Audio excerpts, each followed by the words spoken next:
আসসালামু আলাইকুম। সংবাদে আপনাদের সবাইকে স্বাগতম জানাচ্ছি আমি মিম। শুরুতেই সংবাদ শিরোনাম জানিয়ে দিব এই মুহূর্তে পাওয়া সর্বশেষ সংবাদ। এদিকে গাজায় রমজানের প্রথম দিনেই ফিলিস্তিনি যুবককে গুলি করে হত্যা ইসরায়েলের। অপরদিকে শনিবারের মধ্যে ইরানে হামলা চালাতে পারে যুক্তরাষ্ট্র। এবং পরমাণু আলোচনায় অগ্রগতি প্রশংসা করল যুক্তরাষ্ট্র ও ইরান। ও মার্কিন যুদ্ধজাহাজ ডুবিয়ে দেওয়ার হুঁশিয়ারি খামেনির। প্রিয় দর্শক, আপনি যদি আমাদের চ্যানেলে নতুন হয়ে থাকেন তাহলে আমাদের চ্যানেলটি সাবস্ক্রাইব করুন ও নতুন নতুন সংবাদে যুক্ত থাকুন। এতক্ষণ শুনছিলেন সংবাদের শিরোনাম, এখন বিস্তারিত। গাজায় রমজানের প্রথম দিনেই ফিলিস্তিনি যুবককে গুলি করে হত্যা ইসরায়েলের। পবিত্র রমজানের প্রথম দিন গাজার দক্ষিণাঞ্চলীয় শহর খান ইউনিসে ইসরায়েলি বাহিনীর গুলিতে এক ফিলিস্তিনি যুবক নিহত হয়েছেন। স্থানীয় হাসপাতালের চিকিৎসকেরা এ তথ্য নিশ্চিত করেছেন। খবর বার্তা সংস্থা আনাদোলুর। বুধবার 18 ফেব্রুয়ারি খান ইউনিসের নাসার হাসপাতাল এক সংক্ষিপ্ত বিবৃতিতে জানায়, পূর্বাঞ্চলের বানি সোহেইলা মোড়ের কাছে ইসরায়েলি সেনাবাহিনীর গুলিতে মুহান্নাদ আল নাজ্জা নামে যুবক নিহত হন। প্রত্যক্ষদর্শীরা জানিয়েছে, ভোর থেকেই পূর্ব খান ইউনিস এলাকায় ইসরায়েলি সামরিক যান থেকে ভারী গুলিবর্ষণ করা হয়। একই সঙ্গে দক্ষিণ গাজার রাফার উত্তরে একটি এলাকায়ও গুলি চালানো হয়। এছাড়া মধ্য গাজার বুরেইজ শরণার্থী শিবিরের পূর্বাংশে গোলাবর্ষণের খবর পাওয়া গেছে। গাজা সিটি ও উত্তরাঞ্চলও ইসরায়েলি যানবাহন থেকে পূর্ব বেইত লাহিয়ার দিকে গুলি ছোড়া হয়। দক্ষিণ পূর্ব গাজা সিটির জেইতুন এলাকার আল সিক্কা সড়কের আশপাশেও কামান থেকে গোলা নিক্ষেপ করা হয়েছে। এসব হামলায় তাৎক্ষণিকভাবে আর কোনো হতাহতের খবর পাওয়া যায়নি। উল্লেখ্য, গত বছরের 10 অক্টোবর থেকে গাজায় একটি যুদ্ধবিরতি কার্যকর রয়েছে। তবে স্থানীয় স্বাস্থ্য মন্ত্রণালয়ের তথ্য অনুযায়ী যুদ্ধবিরতির পরও শতাধিক লঙ্ঘনের ঘটনা ঘটেছে। এসব ঘটনায় 603 জন ফিলিস্তিনি নিহত এবং 1618 জন আহত হয়েছেন বলে দাবি করা হয়েছে। 2023 সালের অক্টোবর থেকে শুরু হওয়া সংঘাতে এখন পর্যন্ত 72,000-এর বেশি মানুষ নিহত এবং 1,71,000-এর বেশি আহত হয়েছেন বলে গাজার স্বাস্থ্য কর্তৃপক্ষ জানিয়েছে। নিহতদের বেশিরভাগই নারী ও শিশু।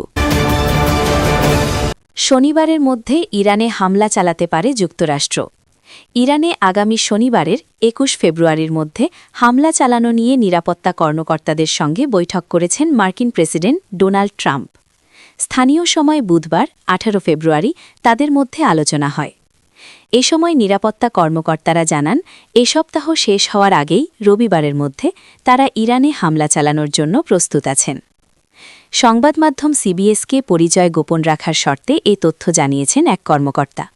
তবে ট্রাম্প এ ব্যাপারে চূড়ান্ত কোনো সিদ্ধান্ত এখনও নেননি বলে দাবি করেছেন তিনি। এছাড়া এই আলোচনার বিষয়কে পরিবর্তনশীল ও চলমান হিসেবে অভিহিত করেছেন তিনি। কারণ প্রেসিডেন্টের দপ্তর হোয়াইট হাউস এখন বিশ্লেষণ করছে, যদি হামলা চালানো হয় তাহলে ইরানের প্রতিক্রিয়ায় কী ব্যবস্থা নেবে। এই হামলা মধ্যপ্রাচ্যে কী পরিণতি বয়ে আনবে সেটি নিয়েও তারা চিন্তিত। একাধিক সূত্র জানিয়েছে, মধ্যপ্রাচ্য থেকে অস্থায়ী ভিত্তিতে কিছু সেনাকে ইউরোপ অথবা যুক্তরাষ্ট্রে ফিরিয়ে নিচ্ছে মার্কিন সরকার। যদি হামলার সিদ্ধান্তে এগিয়ে নেওয়া হয় এবং হামলা চালানো হয় তাহলে নিজ সেনাদের রক্ষার জন্য মূলত তাদের সরিয়ে নেওয়ার কাজ চলছে। সাধারণ কোথাও হামলা চালানোর আগে নিজেদের সেনা সরায় যুক্তরাষ্ট্র। তবে মধ্যপ্রাচ্য থেকে সেনা সরানোর মানেই যে ইরান এখনই হামলা চালানো হবে এমন কিছু নির্দেশ করে না বলে জানিয়েছেন অপর এক সূত্র। Donald Trump. পরমাণু আলোচনায় অগ্রগতি প্রশংসা করল যুক্তরাষ্ট্র ও ইরান। ইরানের পরমাণু কর্মসূচি নিয়ে জেনেভায় অনুষ্ঠিত আলোচনায় উল্লেখযোগ্য অগ্রগতি হয়েছে বলে জানিয়েছে যুক্তরাষ্ট্র ও ইরান। তেহরানের আলোচকরা আগামী 2 সপ্তাহের মধ্যে নতুন প্রস্তাব নিয়ে ফিরবেন বলে মঙ্গলবার 17 ফেব্রুয়ারি মার্কিন কর্মকর্তারা জানিয়েছেন। প্রেসিডেন্ট ডোনাল্ড ট্রাম্পের বিমান হামলার হুমকির মধ্যেই এই আলোচনা শুরু হয়, যা বর্তমানে একটি সম্ভাব্য সামরিক সংঘাতের ঝুঁকি কমিয়ে দিয়েছে। নাম প্রকাশ না করে এক মার্কিন কর্মকর্তা বলেন, দুই পক্ষের মধ্যে বিদ্যমান ব্যবধানগুলো ঘোচাতে ইরান বিস্তারিত প্রস্তাব নিয়ে ফিরে আসবে। তবে তিনি সতর্ক করে বলেন যে এখনও অনেক খুঁটিনাটি বিষয় নিয়ে আলোচনার বাকি আছে।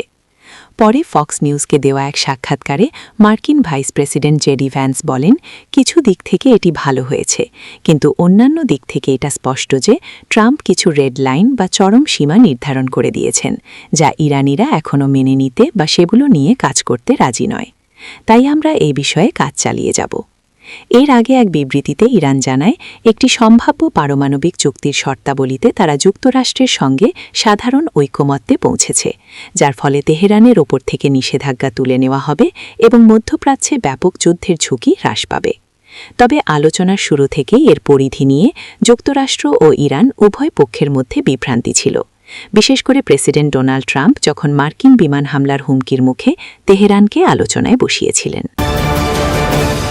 মার্কিন যুদ্ধজাহাজ ডুবিয়ে দেওয়ার হুঁশিয়ারি খামেনির। ইরানের পরমাণু কর্মসূচি নিয়ে জেনেভার দ্বিতীয় দফার আলোচনা শুরুর দিনই যুক্তরাষ্ট্রকে কড়া সতর্কবার্তা দিয়েছে তেহরান।